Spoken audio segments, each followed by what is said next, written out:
welcome to the Everyday Board Game Podcast with your host, Daniel. And Daniel. And Daniel, are you ready for this? Yeah, I'm ready for this gauntlet here. Yeah. I have a long stretch of news. Yeah, we do. And we're going to be doing, so that means if we have the news, we're doing a board game breakdown. We're going to be breaking down restoration games today. Yeah, I'm actually excited for this. The main reason I wanted to do restoration is because of their major announcement that they're bringing back an old favorite out there based on an IP, which they don't have the IP for it anymore.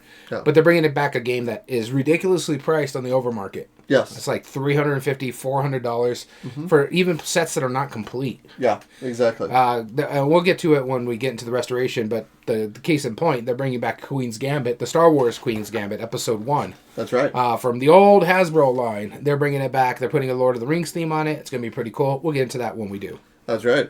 So let's get into today's news. As always, I'm going to flip my coin of doom. We're going to jump straight into today's episode.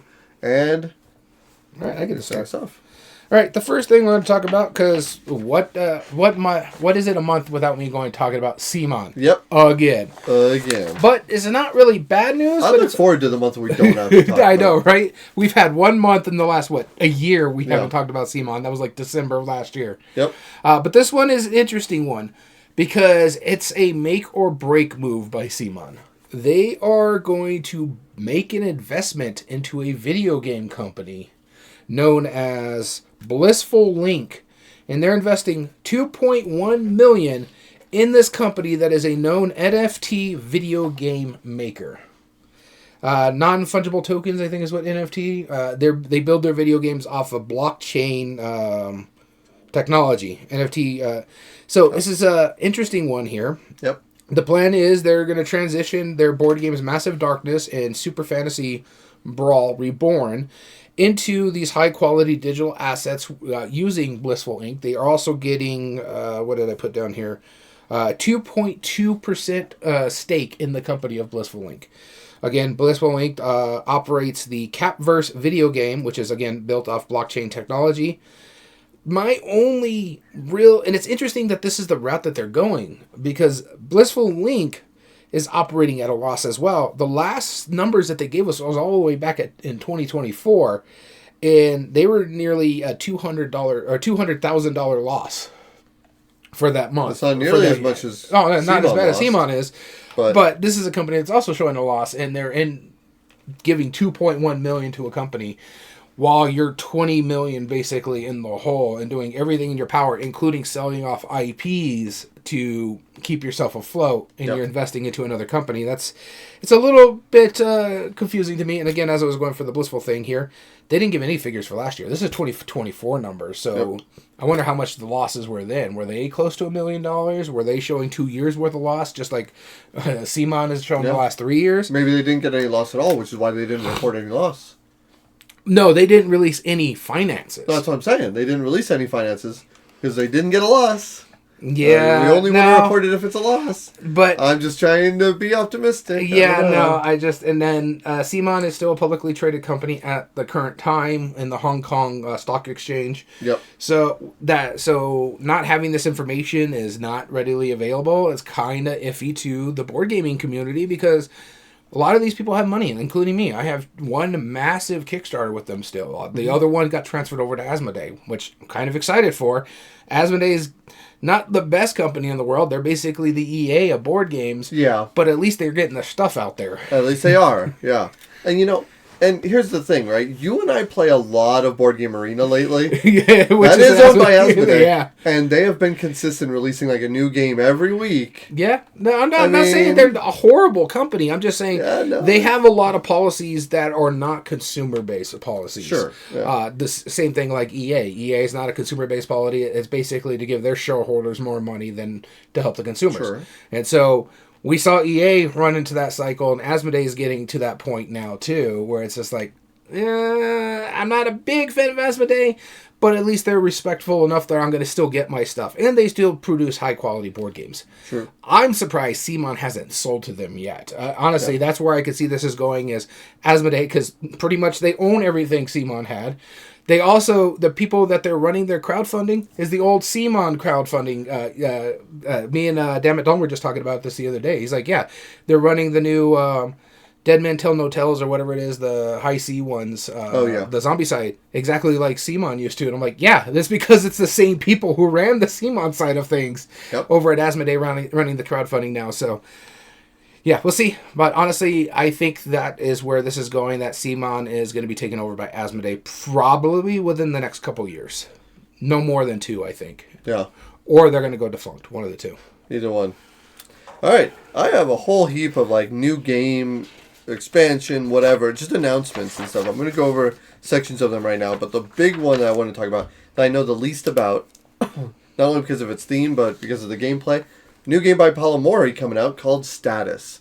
And this game, there's actually 2 games that they announced that was called Status, just so happened at the same time. But this one by Palomori is based off of the Novelicito podcast. And it's about, like, I think a historical podcast. Yeah. I knew he had another historical game out. I just couldn't remember what the name is, but yes. And that's all I need to know. Yeah, it's Palomori in history. Yeah, that's it. Palomori in history, which is kind of Palomori-esque anyway. Yeah. What is the most non-historical game that he's had recently? Toy Battle. Yeah. Captain Flip. Yeah. No, he didn't do Captain Flip, did he? Yeah, he's really? He's part he's one of the co-designers. Oh, okay. Yeah, no, I like Palomori's stuff a lot. You and me have now really grown on enjoying his games. Yep. Willing to try almost anything he comes out with. That and Rudiger Dorn. Yeah, Rudiger Dorn. Yeah, he's climbing up there before us. So, Palomori, looking forward to seeing what this Status board game is. Quick question before we get moving on to the news some more. Yeah. What are you thinking of Goa? Oh, because we are playing it currently on Board Game Arena. Yeah, it's okay. I've actually enjoyed it. Yeah. But I want to play a physical copy of it. And 2, I want to play with more than 2 people. Yes. That makes auctions way more valuable. That auction looks like a very interesting part of the game. Yeah. Just doesn't work very well with 2 players. No. But I like what it's doing. Yeah. All right, my next bit of news, sad news in the board gaming world. Asmodee, or in this case Fantasy Flight, is killing a game, and they're basically saying tariffs and other reasons, but Fantasy Flight has decided to end Descent, the 3rd edition print run, which was only in 2 acts currently. They're not even going to finish the 3rd act. They're saying the cost between tariffs, the shipping, the building the game, as well as keeping the app consistent is just too high it's not enough juice for the squeeze kind of thing. Mm-hmm. Honestly, it makes sense. The game itself is like $150 per box, roughly, and we have Act 1 and Act 2, which there's a lot of content in those 2 first acts. And they're going to keep the app alive so people can still play the game that they currently have right now. Yeah. But yeah, I looked at Descent originally when it came out, and I'm like, I have a bunch of dungeon crawls. Why do I need this one? Oh, it's app integrated. I have Return to Dark Tower, which does app way better. Yep. So yeah, they finally decided that it is not worth it. It's a very expensive game, and they went ahead and canceled it. So they are not going to finish any more print runs of Descent, so get it while you want it, while you can, before it gets jacked up on the secondary market. Yep. And 2, if you're expecting a 3rd act, it is not happening. You're just good with however the 2nd act finished. But even though that game is going defunct, I have 2 games that are coming back.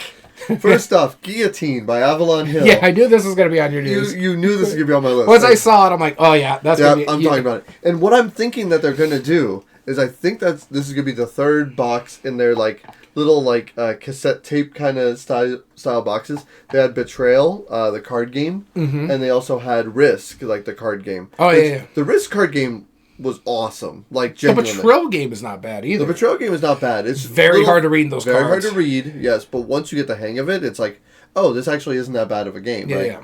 But what really is cool, like, I'm glad they're bringing back Guillotine. I mean, it's a game that's 28 years old now. Yeah. From Paul Peterson. This was one of the first games that I've played, like, getting into the hobby. And even, like, before I was actually in the hobby, I had a couple friends that would buy anything Wizards of the Coast. So that's why I knew of Earthquake. That's why I knew of, like, Guillotine and all those other ones. So I had to try it, and, man, it's just the right kind of dumb humor, and I love it. So this one, I think they'll be in that right box. But the second one that's coming back, second reprint, Mechs vs. Minions was announced by a completely different company, not the original one. Yeah. But I think they licensed it so that way they can make their own reprint of it. Yep. It'll probably be a lot more expensive. Especially with the way prices are right now. So. Oh, absolutely, right. But then on top of it, like, if you want anywhere near that same quality, Like, that game was incredible, and it's worth the price that you'll probably pay for it, but just know that it is kind of expensive because of it. And you can also remember that when Mechs vs. Minions originally came out, they sold it at a loss to make it cheap because it's the League of Legends money, so they could do that. Yep, exactly. All right, so my next bit of news, it is award season. There are some award winners, which I'll talk to about last, but the first ones here, the Dice Tower just announced their nominees for their different categories. The winners will be announced at Gen Con. Are we going to try to get tickets for it? I mean, I'm down. Yeah, we'll see what happens, but we'll see. They are going to announce the winners at Gen Con, which would be kind of cool to see, but we're going to be at Gen Con, so if you guys will be out there... That's the real news. No. All right, so first off, the Dice Tower Award nominations for Welcoming Game are A Place for All My Books, Flamecraft Duels, Fliptoons, Star Wars Battle for Hoth, and Twinkle Twinkle, which Wait, are you going to go over all denominations? Yeah. Because they have a whole video for it. Yeah, I'm going to go over it here because not everybody watches their videos. Plus, that was a long video. That was a long video. This way they could just get the down and dirty right here. Okay. Wait, what were the welcoming games? A Place for All My Books, Flamecraft Duels, Fliptoons, Star Wars Battle for Hoth, and Twinkle Twinkle. Which one do you want to win? Fliptoons. I agree. Yeah. Although Twinkle Twinkle was really cool. Yeah. Oh, yeah, that's my number 2. Yeah. I did like that one a lot. Let's make our predictions real quick. All right, so artwork, Core of Discovery, Critter Kitchen, Emberleaf, Fate of the Fellowship, which is the Lord of the Rings Pandemic, and Old King's Crown. Cool. I don't care about any of these. Core of Discovery, just because it's based off a comic book, honestly. Sure. Innovative game. Yeah, I already know your favorite on this one. Well, hold on. No, I disagree. 12 Rivers, Eternal Decks, Lightspeed Arena, Moon Colony Bloodbath, and Vantage. I mean, here's the thing. I own 4 of those 5 games. Or no. Yeah, I think I own 4 of those 5. I own 12 Rivers. I don't own Lightspeed Arena. I used to own the old one. You don't have Eternal Decks either. I don't have Eternal Decks. That's the other one. You own 3 of the 5. I own 3 of the 5, and I've played 4 of the 5. None of those are innovative. I guess Vantage is probably the most innovative. Vantage would be my pick, but 12 Rivers is my dark horse. Just because how often do you see like those marble drop games that happen? I mean, not often. Yeah. That's probably the and legitimately well done, too. Yes. It is the most innovative. Now, I think the only reason that Lightspeed Arena is on the innovative list is because of the app. It's because of the scoring app. Because that game used to play a minute to play and 10 minutes to score. It kind of, I don't know if it re-implements it, but it kind of reminds me of that one game that you made us play. That is a re-implement of that game, yes. Okay. The old... it's like an asteroid game. Or yeah, exactly. The space one where you have the rubber band strings to see Astaria or something like that? Yeah. Something like that. Yeah, It was an older company. Yeah, but that is James Ernest's game. That you just throw down cards, things blow up in turn order. Yeah, that's what that is. I think I would enjoy the Lightspeed Arena more than I enjoyed that other one because the app takes care of all the scoring. Exactly. Because it took us 10 minutes to score it. Yes. It took us longer to play that game, or to score that game than to play that game. Yep. All right, so continuing cooperative game, Core of Discovery, Fate of the Fellowship, Lord of the Rings, Fellowship of the Ring, trick-taking game, Take Time, and Vantage. I know what my pick is for cooperative. Vantage for me. For me, it's Lord of the Rings, Fellowship of not Fate of the Shop, Fellowship of the Ring, trick-taking game. Yeah. We enjoy the mess out of that one. Yeah. Best reprint, Cyclades Legendary Edition, Eagle, Magical Athlete, Memoir 44 Refreshed Edition, and Santorini 2nd Edition. My pick is, of course, Cyclades. Yeah, I know yours is Magical Athlete. I still have issues with the art, and Cyclades was just a fun game. Cool. Next here is strategy games. Brink, Galactic Cruise, Luthier, Speakeasy, and Sweetlands. We haven't played a single one of these games. No, but now mine would be for Speakeasy. Having now played a Lacerda, I get it now. I get it. You still suck, by the way. That's okay. Look, he's been trying to play it, and I taught one of our mutual friends. Again, when he shows up again, we'll just play it doesn't necessarily mean he's going to bring it. He's the one that No, I told him explicitly. It's like, Daniel wants to play this, so I'm teaching you now in case I can't go. One of us can teach it. All right. So that's a win-win, man. Yeah. So next game here is our next nominations are Board Game Productions, Elder Scrolls Betrayal: The Second Era, Galactic Cruise, Luthier, Puerto Rico 1897 Special Edition, and Speakeasy. And I think it's Puerto Rico hands down. That version of it right over my shoulder. That's the only one I played, so sure. Yeah, no, I don't disagree. But Elder Scrolls Betrayal: The Second Era, I think that's a chip theory game, so sure. I think it's well produced. It's going to be well produced no matter Galactic what. Cruise looks well produced, so we'll see what happens there. Games from a small publisher, and they're necessarily saying it's got to be a publisher that's only 5 games or less. So first and foremost, Eternal Decks again. Galactic Cruise, Lightspeed Arena, Luthier, and Regicide Legacy. The only one I played is Regicide Legacy, or not. I played Regicide, but I haven't played the Legacy version of it.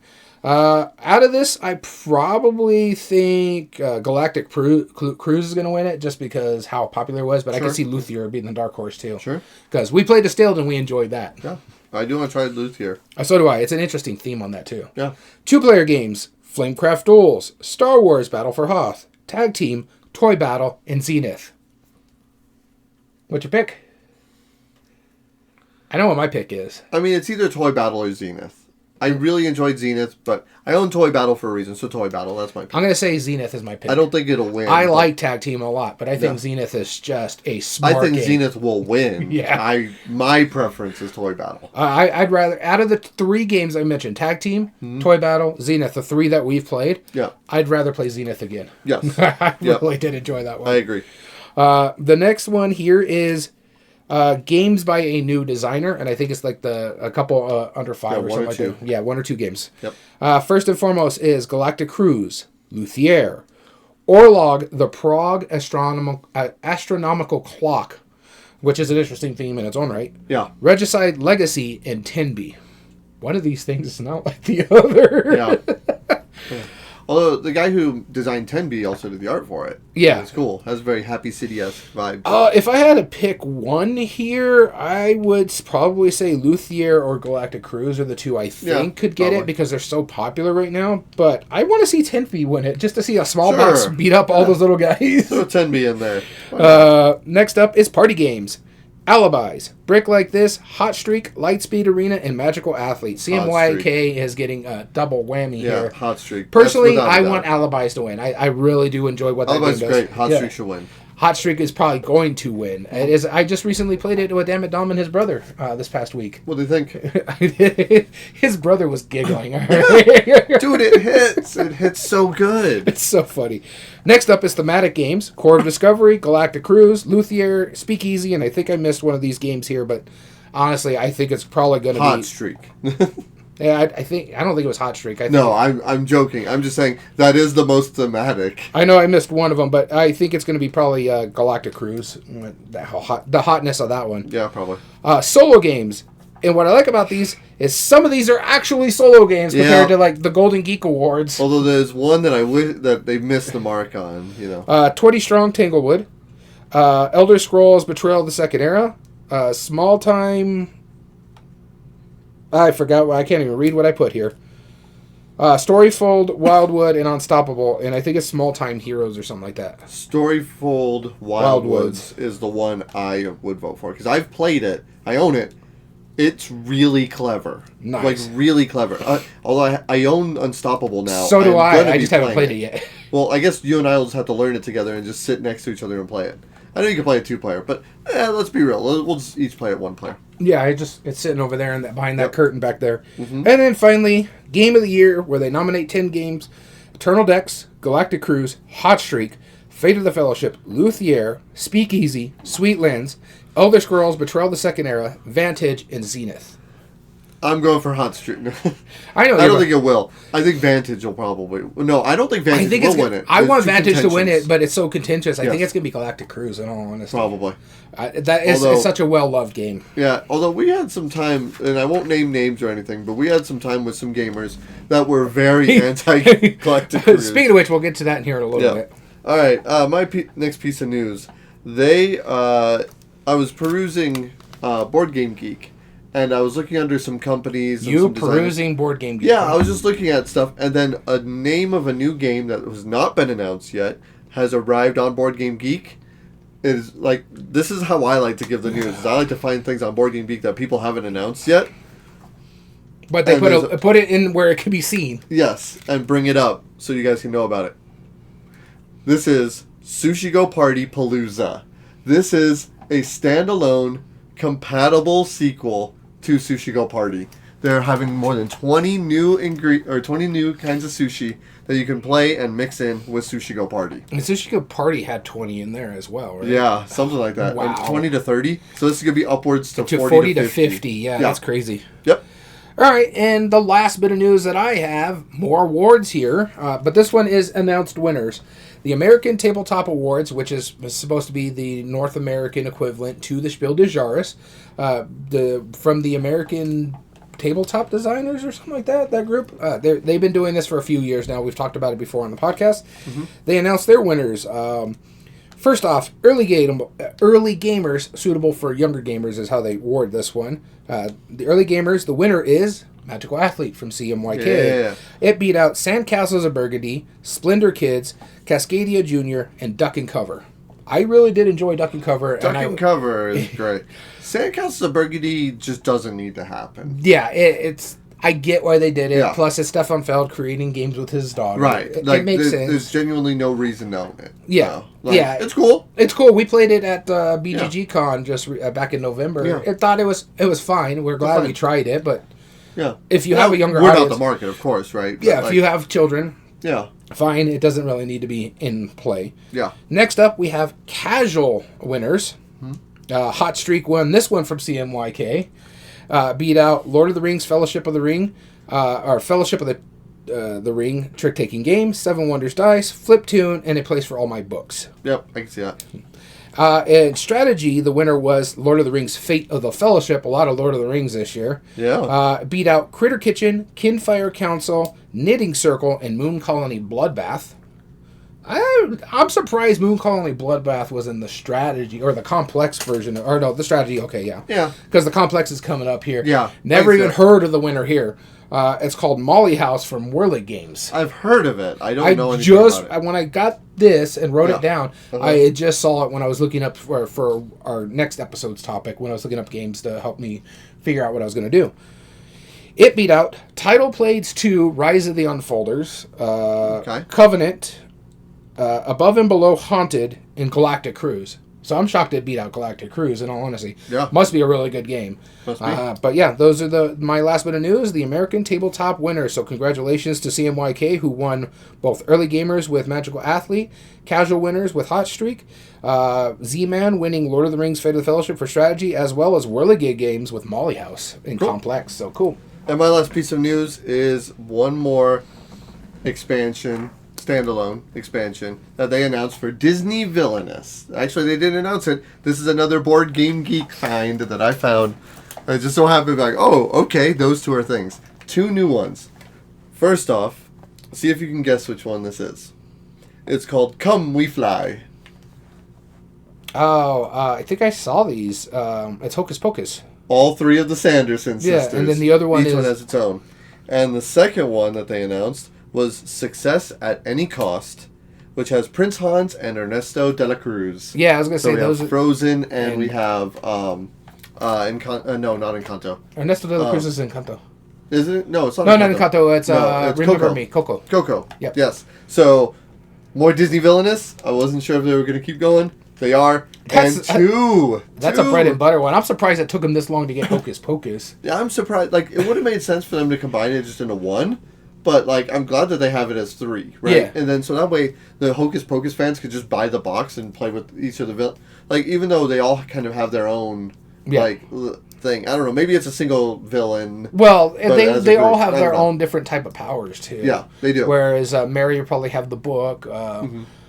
Winifred has the where she can smell children and stuff like that. So maybe she'll have like having to hunt the children. Maybe. And then Mary's the one that sings that hypnotizes people. Yep. So it'd be interesting to see how they play them out. So there you go. Yeah, two new Disney Villainous. All right, so let's get into today's episode. We have Restoration Games, a board game breakdown. And as with all of our board game breakdowns, we're going to go through this company's gameography and tell you about all the games that they've released. Now, we're going to skip expansions and a few other, like if it's like remakes or whatever. One or two standalones, just because of what they do. Yeah.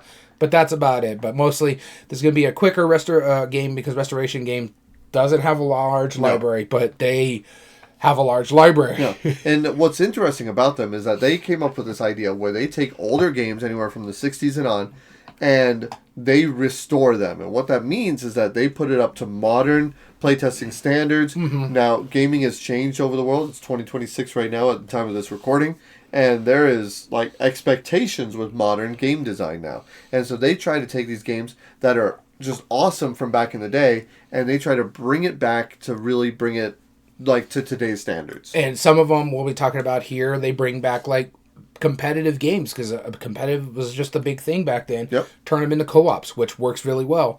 They've made classic toyified games. They've made trick-taking games and stuff like that. So we'll get into that here in a little bit. But what are your thoughts on Restoration as a whole? I like them. And every time we've spoken to them, which has been a few times, they've all been good people. It's owned by Justin Jacobson, and I've spoken with him at conventions before, and he's a nice guy, very passionate about what he does. He left his career, I guess, or is working in addition to his career of being a lawyer or an attorney, as it says up here on the page. And I mean, what a cool, like, passion project, right? To go into building a company like that. And then, of course, friend of the podcast, Rob Davio, he's the lead developer on that, which he's, like, the man as far as... And the thing is, he worked with, like, a lot of those mass market stuff, too. And so we mentioned about it earlier when we were talking about, like, one of the more recent games that they announced recently. He actually worked on that original game. Yes. One of the games that we're going to be talking about is one of my favorite games of all time. He actually worked on the original version of it, which we'll get to here in a little bit. That's right. But they are bringing back some of these older games and turning them... Like, I'm a huge fan of Restoration. I own quite a few of these games. One of these games I own everything for. So which we will get into that. Which I also got to play last week with Damn It Dom when everybody canceled and it was only him. And then his brother finally showed up and hung out with us too. So... That's cool. That's cool. Yeah, got to play the newest expansion and enjoyed the mess out of it. I bet. All right, you ready to get into this? Let's do it. All right, going to flip the coin of doom? Here we go. Coin o' doom. I'll be starting us off. And the first game is good for indulgence, because I'm actually familiar with this. It's originally made from Coup d'etat or Dragon Master. I've played Dragon Master, the original one. This is a trick-taking, old-school fantasy dungeon-themed trick-taking game back in the day. Now, it's... medieval theme. Medieval theme, but it's like Catholic church. It's religious bearing on it during, like, the Renaissance Catholic Church. Yeah, it's not like an actual religious game per se. It's just more like these are what they would be. Think like the Medicis, the Tudors, and stuff like that era of time frame. So I'll read just the very first paragraph. In the teachings of the Catholic Church, an indulgence may be granted to relieve sins. In some cases, this might be doing good works or engaging in meaningful prayer, but in the darkest of times, indulgences were sold to anyone willing to make a significant contribution. As the rising families of the Italian Renaissance conspired to plot and seize control, the indulgence offered a clear conscience for many questionable deed committed in the name of power. 3 to 4 players, trick-taking, and each of the... there will be rules. Each of the suits were different families, right? What I like about it too is that it forces you to decide if you're going to shoot the moon or not. Yeah, I love that. It's basically like it's kind of like a special ability themed trick taking game, right? Yeah. But the ability to shoot the moon was awesome. I remember playing this version and not Coup d'etat, but Dragon Master, the original version. And I played the Dragon Master years and years and years before this was even announced. And then when I played it, I was like, this seems oddly familiar. And I never realized, hey, that's why. It's because I've actually played it. Good, fancy, silvery coins. You got some gems. You got a ring. That's one of the pieces as you're showing off the pictures. Yeah. And, standard trick-taking game. Yeah, my only real complaint about this game, honestly, is that they're one-way cards. And that's just one thing that companies just can't get away from, is one-way cards. So, like, everyone's playing in different directions, mix them up. The thing is, you're so used to, like, trick-taking from back in the day where you're just using a deck of cards where you could see them in any orientation. Right, and which you should be able to. Yeah, I get it. Because they're shuffled up. And the last thing you want to do is, like, pull up a hand of cards and go, okay, let me flip these real quick. It's just it's a small usability thing. I didn't like it, but, I mean, the game itself is cool. Oh, the game is fantastic. In fact, this is one that I played this after the next game we're going to talk about. And this is the game that really got me into, okay, I can see what Restoration's doing. Because the first game I fell in love with, and that's really what put Restoration on the map for me. But this was apparently the first one that's tagged here. So the earliest released. The next one, which I'm going to go ahead and get into, Downforce, which is re-implementing of Top Race. And this is a interesting racing game here where you're taking these little cards and you're playing, you're drafting racers to begin with. Yep. But you have a certain amount of money. Wolfgang Kramer, too, if I'm not mistaken. Yeah, I think it's Kramer. Yep, Wolfgang Kramer and Davion Jacobson did it. And so you're drafting these drivers by spending so much money. Whoever has the most money at the end of the race is the actual winner, no matter what your car did or your driver did. Yeah. However, not only am I drafting racers, and if they finish well, I'm going to get a lot of money, but I'm also hedging my bets and actually making bets, and I think this is the racer that's going to finish first, and then I'm going to make sure this is the racer that finishes second, because I could probably make more money that way. And so it's like, do I want to spend all my money now drafting these racers, or do I want to save my money, go cheap on racers, and then make sure I hedge my bets on the bets itself, depending on the cards that I'm having in my hand. And you're going to play a card each turn of yours, and what's neat about that is you're moving all the racers on that card. So if you have, say, 7 racers on your card, from top to bottom, you're moving them that number of spaces. So if you're moving blue 8 and red 7, 6, 4, 3, 2, you're moving them that amount of spaces. But you can move them in a way, if I play it like this, and I put this blue right here, he's choking the corner. No one can get around him. And so now everybody is just gridlocked in this little corner here. I really do enjoy what this game is, and I've seen a lot of people buying Monopoly Mario Kart and putting the Mario Kart racers on this game. Yeah. And it looks really neat. It's a double-sided board, so you play 2 different circuits. This is like the second circuit, I guess. It's not the main circuit, I believe. Yeah, I think this side is the main circuit. Real simple, yeah. And so right here, you're seeing the credit here for our audio listeners. I'm showing one of the cards. You're betting on if this is the person that's going to win. You're also having to deduct how much money you spent on your drivers. And whoever has the most money at the end of the race wins. And you're only playing one race. And then they have different expansions and boards and stuff like that where you can make it a circuit. And it's like, oh, he won the first race, but I think this is going to happen on the second race and stuff like that. So I think all this is going to be pretty good. And I haven't played all that. I just had the base game. But they also put a smaller box in at Target too. Yeah. But it has that bubble. But they've made it where it's really easy to get a hold of. Yeah. I'm not, I like this game. It is fun. It's just the biggest, draw for it is also the same reason I don't like it, is that if I'm playing a racing game, I want it to be about the races. I don't care about the betting. No, this is lie. This is lies. No. Camel up. Yeah. Yeah, exactly. No, that game is about the betting. It's not about the racing. Because the horses don't belong to me. I'm just timing the bet when I do. But this also, not only is one of the horses? Horses. And Camel Up? What Temu game you playing? Yeah, they have twins coming. Anyway, it's a camel with 3 humps, you know what I mean? No, so the camels, you're racing those, but they don't belong to anybody. It's just like, at some point you're like, I'm just going to have to pull the trigger and I think this one's going to win. And then I'm going to hope for the best because the earlier you bet, the better it is. This has that, and that's great. That's perfect on that, and I get that. But it also has the racing where you're investing in yourself.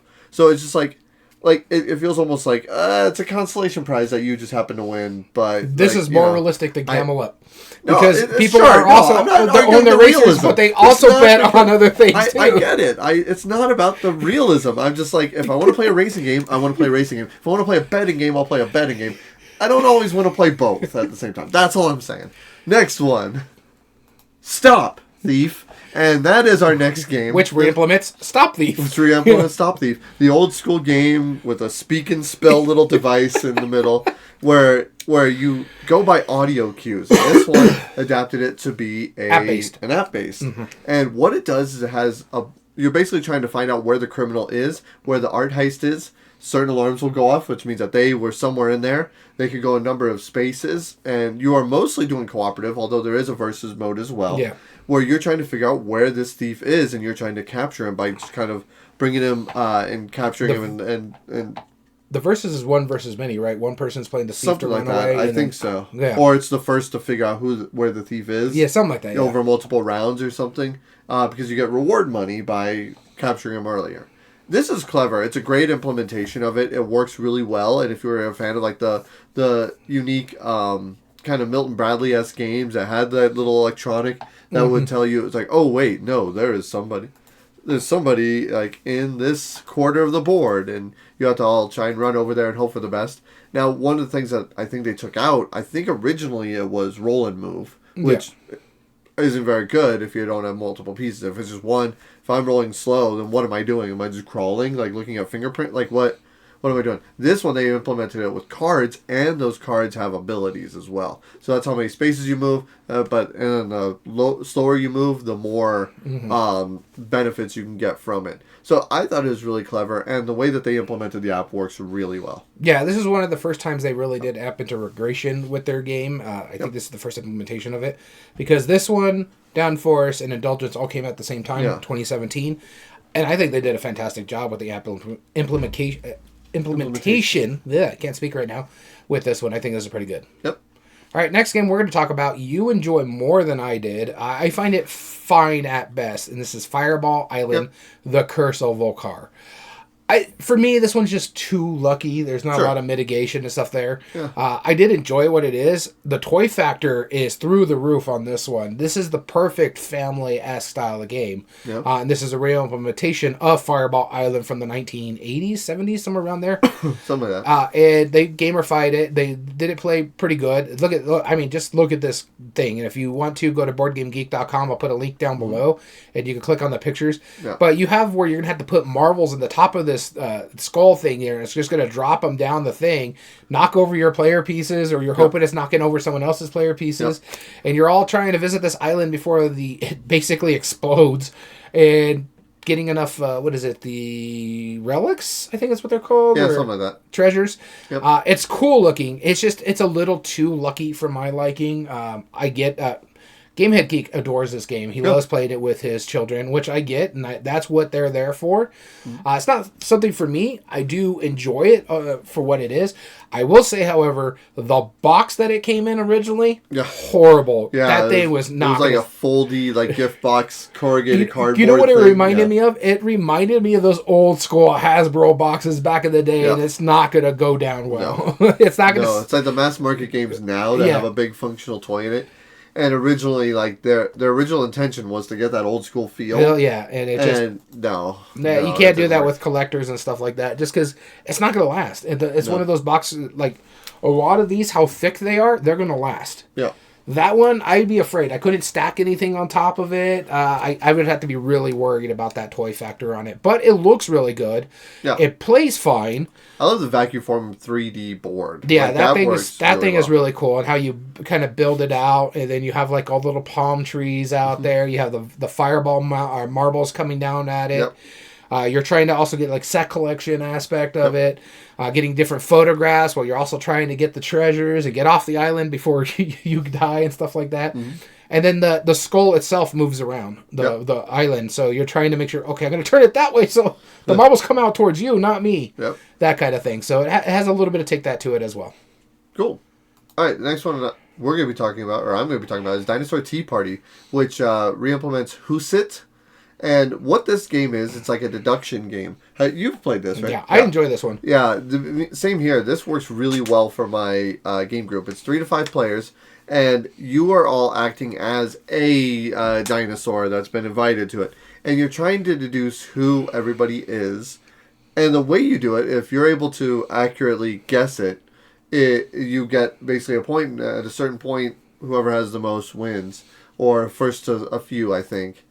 It says it on there. But anyway, they have a bunch of traits, and what you're trying to do is you're trying to act as and you have to act as snobby as you can, straight up Downton Abbey, the more you lean into the theming of it, the better it is. Derek, your monocle looks lovely. You have a bit of a smear on it, though. Excuse me, I'm not wearing a monocle at all. First of 3 names. Yeah, that is a birthmark, sir. And then so it's my sincerest apologies. I'm so sorry. What that's doing is saying, does this character have a monocle or not, right? Mm-hmm. And so you play into that idea, and you're trying to figure out who everyone's theme is, and you have a little deduction pad while you're at it. It's silly.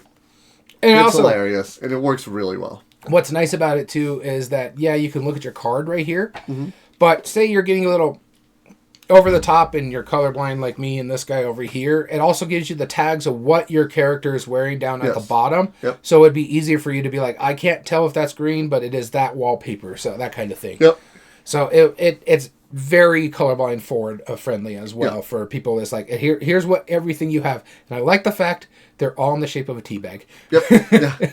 Exactly. And little sugar cubes it's just little square cubes. Yeah. Or white cubes that are your sugar cubes that you track with a point. It's silly. Yeah, it is a silly game that does really well. I don't think I own this one, or I used to own it. I don't know. I can't I've remember. owned this for a long time. I don't think it's leaving my collection. Not anytime soon. All right, the next game we're going to talk about for restoration is the one I have not played, Conspiracy, the Solomon Gambit. It re-implements Conspiracy. This one I'm not too familiar with. In the Briefcase is out in the open, and 6 freelance agents are in the field. In the Conspiracy Solomon's Gambit, a restoration of the 1973 classic game Conspiracies, players vie for control of the agents by secretly playing them off and using them to move briefcases across Europe, trying to get it to their headquarters. But other players can challenge and stop an agent from moving if they have paid more than you. And for the right price, you can even assassinate another agent. So it sounds intriguing. I like the fact that it's pick up and deliver in a sense, but with auctioning. Like, I paid this agent. He should be working for me, not for you kind of thing. Right. It looks pretty neat. Like I said, I'm not too familiar with this one. This is one of the few restoration games I have not played. Yeah. The board looks like a conspiracy theorist's nightmare, or the game we just recently played, Watergate. Watergate, yeah. Everything's tied together with the lines. Light strings and thumbtacks and stuff like that. It looks interesting. Yep. I just never saw this in the wild. I think this is one that just came and went. Yeah, pretty much. Now, why don't you take the next one? Because you're all about it. Like, honestly. All right. The next game. I can't do it justice. All right, the next game I'm going to talk about here, and I just pulled up the first one, but there is just a whole different slew of sets here. This is Unmatched Battles of Legends Volume 1. It's just the Unmatched system. We re-implements Star Wars Epic Duels, the old Hasbro game from the early 2000s, something like that, where it's a card crafting game where you're battling each other, but you're also rolling dice in the Epic Duels. And this one is just pure card play. Mm-hmm. You're either attacking with an attack power, you're either or you're scheming with a scheme card, or you're moving, and that's how you're basically going to be drawing cards. It's a head-to-head battler. If you're playing in a 2-player game, it's just straight up head-to-head. If you're playing a 4-player game, it's 2 versus 2. It's really neat. I enjoy this. There is a slew of expansions. They have a non-IP and IP expansions. The most recent one being Stars and Stripes, as I just mentioned, that we just played, which has some of the funnest characters to be playing in that game. Wyatt Earp was pretty cool. If you like the movie Tombstone, you would like that character because it's a lot about the movie Tombstone. Rosie the Riveter was amazingly fun because she's basically just in a mech suit and you're powering up the mech suit and it's breaking at the same time. So you have to keep repairing the mech suit. That was fun. Who else did we play? George Henry. George Washington was pretty cool because he's playing the spies and stuff like that. And so he's trying to bluff. It's a bluffing game because you're putting something on top of your thing when it's charged. Mm-hmm. And that gives your card a little bit more power if it activates, or you're just bluffing someone to be like, no, thank you. Or having to discard a card to block that bluff. Mm-hmm. And then the other character, John Henry, it just moves across the board. I can lay down a track, and now that's just a free movement for me every turn. Oh, wow. And if I get all 10 tracks, I'm just bouncing around the board and hitting hard. It's kind of neat how that one works. Cool. And then some of his cards, too, also play, like if you're putting using your attack hammer cards and putting them in your discard, they get more powerful for each hammer card that's in that discard pile. So it's like that push and pull. It's like, I'm going to come over here, I'm going to hit you for 6, but it's actually 8 because I have all these hammers in here. It's so... And then I'm going to run this way. Okay. Laters. Yeah. I can move 2 spaces, but I have 4 tracks there, so I can move 6 spaces because I don't count the track spaces. Now, I know it's hard to tell, but Daniel does enjoy this game. Yeah, so much so. It's one of my favorite games up there. Damn It Dom's another big component of this one. Geek is actually almost has everything now, too. Mm-hmm. He's only missing a couple of the smaller sets in the Yeah, he used to be on my side of the battling figurines. He was a Funko guy with me. He was a Funko guy with me, and then he started getting into it. You're like, oh, you caught him. Yeah, because... I do own one set. You do own one. It was Houdini and Genie. Yep. Uh-huh. So, like I said, you have IPs. There's Jurassic Park, if you can find them. There was Buffy the Vampire Slayer. Mm-hmm. But then you have stuff like Sherlock Holmes and Robin Hood, Bigfoot is still one of my favorite characters to play because he just hits like a tank. It's a fantastic game. I love a lot of this one. The next set that is going to be coming out, Hellboy, which intrigues the mess out of me. I want to see how those characters work. So Unmatched, sure. And so yeah, I love this system. Cool. But you get to talk about one of your favorites. And there's a reason for this. This is called Buried Treasure, which is re-implemented from Buried Treasure, like dug up. The current one is buried, like because your raccoon's stealing pies. Raccoon's stealing pies. Now watch, click on Buried Treasure because I want to say what that re-implements. That actually re-implements a game called High Spirits with Calvin and the Colonel, which is a Sid Saxon game from way back in the day. Like I don't know what High Spirits with Calvin and the Colonel is. I think it was like an old school cartoon TV show thing. Came out originally in 1962. Old Milton Bradley style box, Paper money. Really all it is just like, like ugly cards. They made a pirate version in like the 80s, much better version, but the newest version, pie themed, which I don't think they're going to be making anymore, which is a shame because it's actually a clever little game. Yeah. All you're doing on this game is just taking a card. That's it. Whoever has majorities of those cards at the end of the round will get some points. Each round the cards change for majority. And the cards themselves, this could probably fit in a photo box. I might actually change that. It does. I have mine in my photo box. I might have to. It's so cool. But yeah, I don't think they're going to make it. Sometimes you get grabby paws where you get steal from other people. Sometimes they'll let you get more. Oh, yeah, you do. Yep. Yeah, so you're just collecting these cards, and whoever has the most of each type, that's it. So it's kind of like a weird little stock market thing. But since all the cards are splayed out, you know exactly, like, if I remove this, that means that you can have access to this one. Mm-hmm. And I don't know, and I don't want to give you access because then you're going to steal from me, or whatever the reason is. It's so clever. It works really well. Explain what more does. More, yeah. You get to take another additional turn right away. Mm-hmm. And pause? Yep. And the grabby paws you steal from other players. Yep.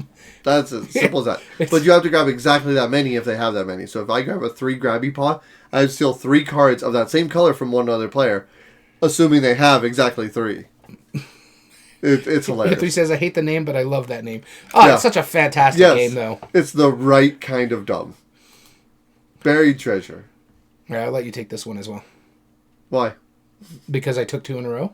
I don't care. I don't know anything about Omegavirus. All right. The next game on our game here is Omegavirus Prologue, which re-implements the Omegavirus. Yep. Don't know anything about this game. It is a What does it re-implement? Omegavirus.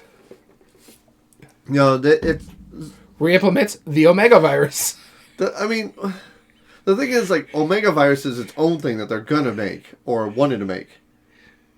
But like this doesn't. Anyway, sorry. Go on. Carry on. Is a real-time tableau building card game set in the world of the Omegavirus. Each player gets an identical deck featuring areas of battle stats as it's ripped apart. It's simultaneous in real time. Players reveal the top card of the deck, play in front of them, creating a floor plan. Creating a specific room allows player to collect keys. These keys let players play the lock card from their deck into their floor plan. Each of these lock cards contain a piece of critical equipment. You locate all 3 pieces to win the round, earning points for being the first and finishing round objectives. After 3 rounds, the player with the most point wins. Yeah, so Omegavirus was this big, like, hacking themed, like Milton Bradley, also with the speak and spell thing in the middle. This is not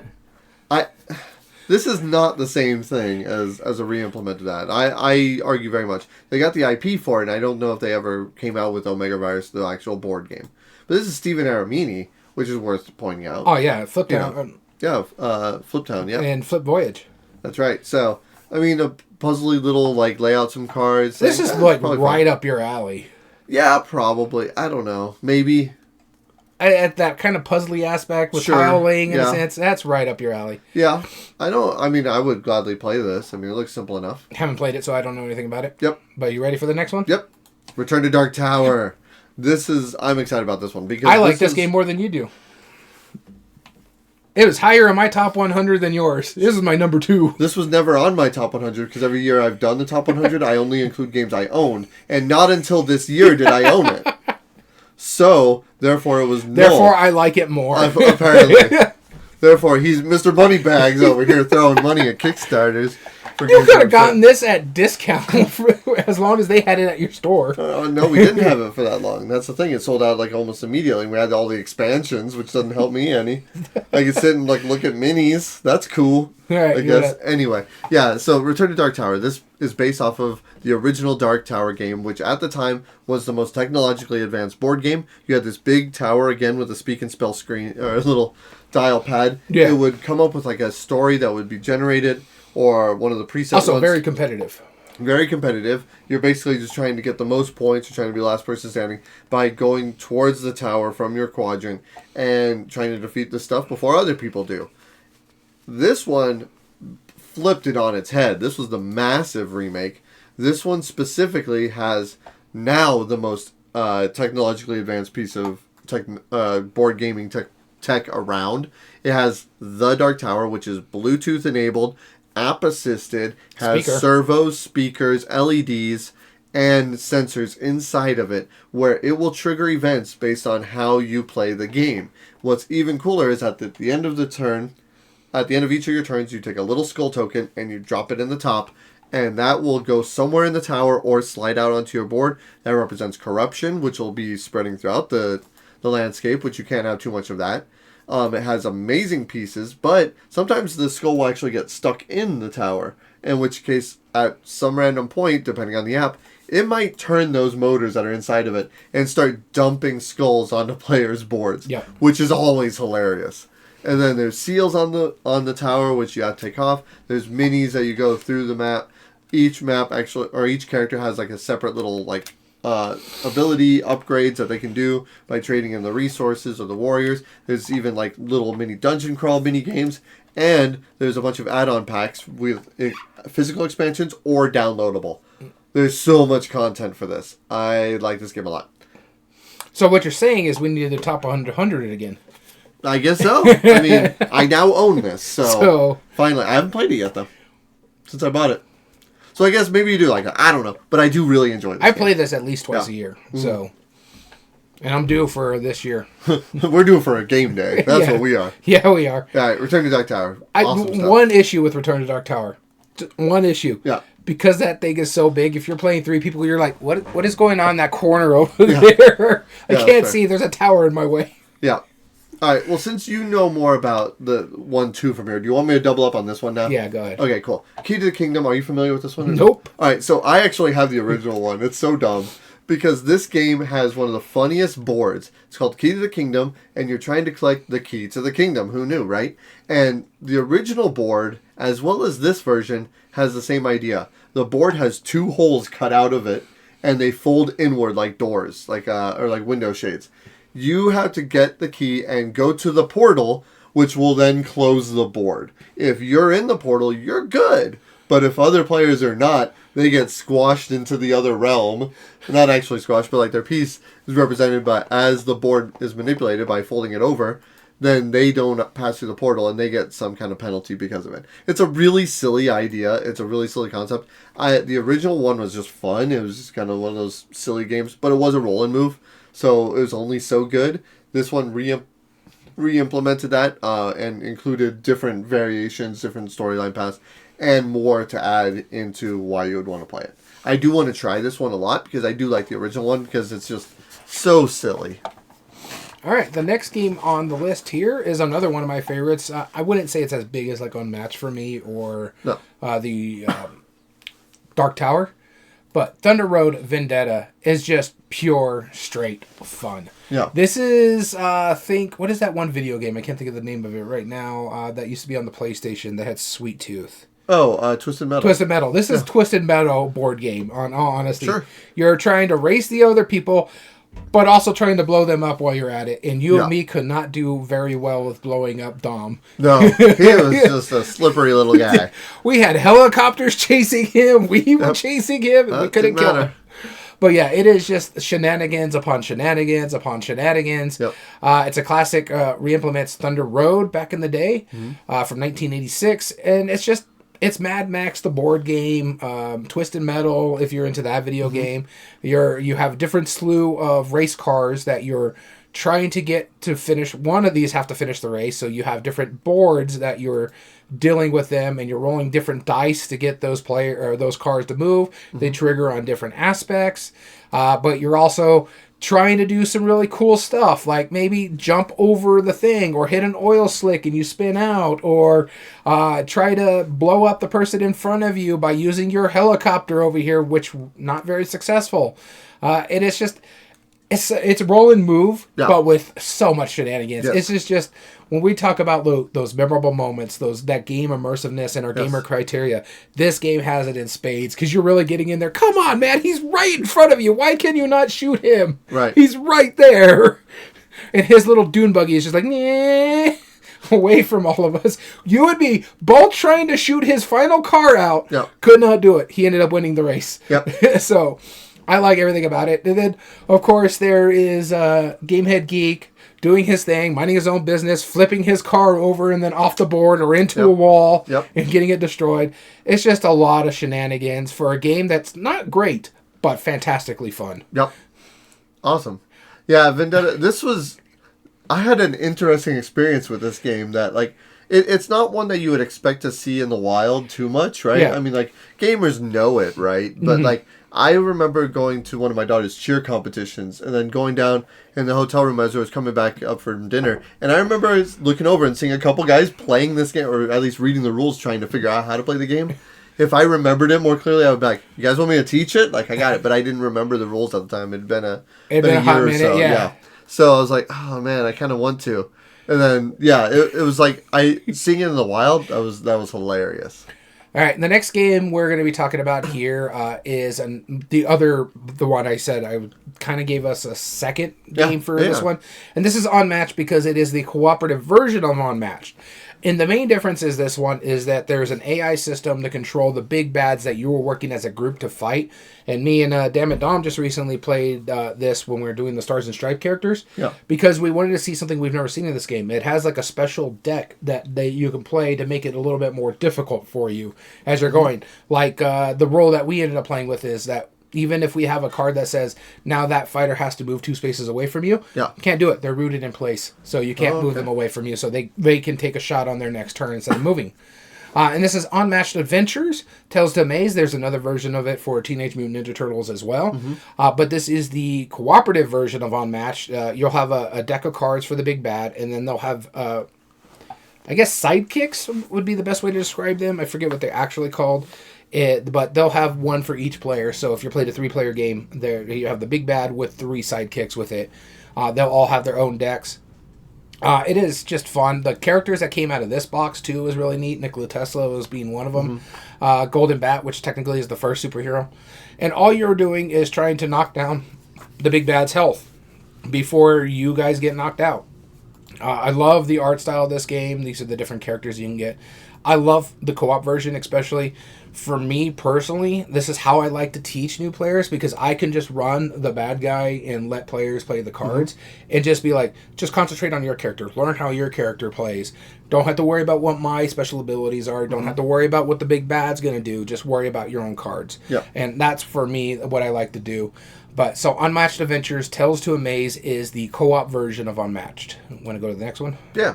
Crossbows and Catapults Fortress War. This is re-implements Crossbows and Catapults, which is a very silly dexterity game. This dexterity game, of course, as you can imagine, you have crossbows and catapults, and you're trying to hit your opponent's pieces by launching either discs at them or firing them at them. It is a war game, 2 teams.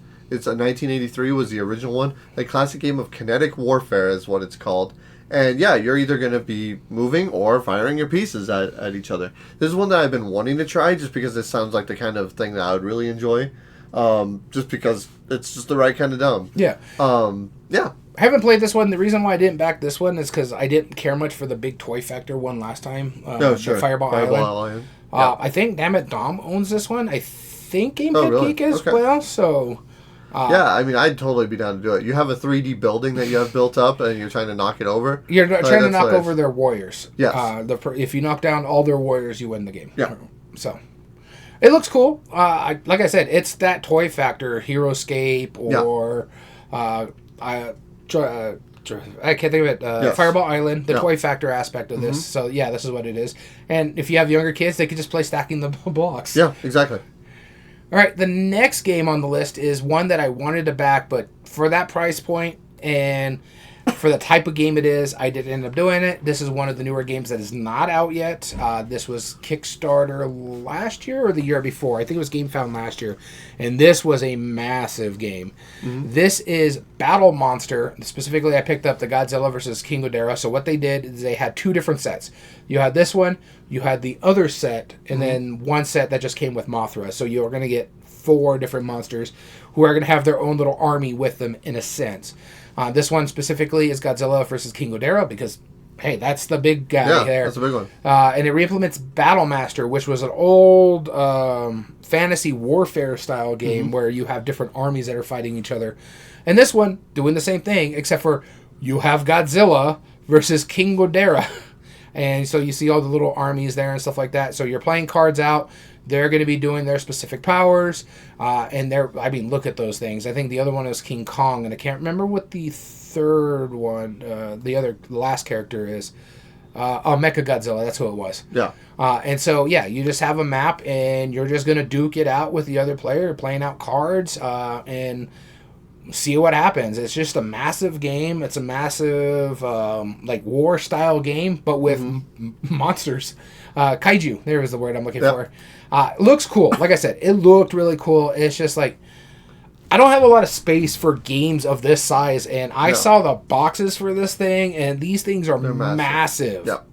And then again, it was 2 different sets, and for the price that they were wanting for it, which makes sense. They're big games. Sure. But I just couldn't swing it at that time. Yeah, fantastic. You just defeat the other opposing Titan and win. It should say Kaiju, but yeah. Looks pretty cool. And then here's a good look at Battle Masters. So you take that and you just, instead of like this generic fantasy map, you have giant monsters. All right, next game? Sure. Thunder Road Ignition. Is this just a remake of Thunder Road Vendetta? Yes, but this is what they did for Downforce. This is the Target exclusive that can go into Thunder Road Vendetta. Gotcha. Okay, so it's like a small version, standalone game, use the same basic system. Simpler, easier to play. Shorter roads, new rubble, and stuff like that. Cool. But yeah, this is one that what they did for Gloomhaven, Jaws of the Lion, Downforce that you found in Target, a lot of those bigger games that have like this down and dirty streamlined one that you can find in mass markets. That's what they did with this one. Cool. And then finally, the last one, which we've been hinting at, the Star Wars: The Queen's Gambit reimplementation. This one is the Lord of the Rings: The King's Gambit. Nothing really big information here, but you're going to have 3 battles, just like in Queen's Gambit. The 3 battles in Queen's Gambit was the palace taking with Padme. You had the space battle with Anakin, and then you had the duel between Qui-Gon Jinn, Obi-Wan Kenobi, and Darth Maul from that first scene. This one's still going to have the 3 battles, but the 3 battles are going to be the Riders of Rohan clash against the Horde of the Orcs, the Gondorians fending off the Shadow Minas Tirith, and then Aragorn, Gimli, and Legolas moving their way through Haradim on the Great Port. I thought that's what the 3rd one was going to be when they're coming off the ship. Okay. And there's a 4th one in here because Frodo and Sam need to navigate the fires of Mount Doom. Yeah, that makes sense. Yeah. I knew there was 3 in Queen's Gambit. I didn't know they were going to do 4 on this one. That's cool. I like that. If you want to go look at their Instagram, Restoration's Instagram, they actually showed the 3D rendering of Minas Tirith, that big giant area. They're actually going to have, because in Queen's Gambit you had the 3 levels for the Battle of the Palace. That's what they're going to do there is the 3 levels for the battle of that kingdom. So it looks pretty cool. I'm excited for this one. This is going to be split into 2 different waves. The first wave that's going to happen in September is the restoration version of the game, the deluxe version, the Kickstarter, crowdfunding, GameFound. I don't remember which one it's going to go on. But it's going to be on there. Yeah. That's going to be the deluxeified version. That's the one that's going to have the restoration tag on it. Okay. What's interesting is Rob Daviau worked on Queen's Gambit. Yeah. And now he's bringing King's Gambit to restoration game. The retail version of the game that is going to come out in 2027 as well. This is going to come out in 2027. Sure. Is going to be yellow. Space Cowboys, because it is a... it's an Asmodee license. They're working together in this one.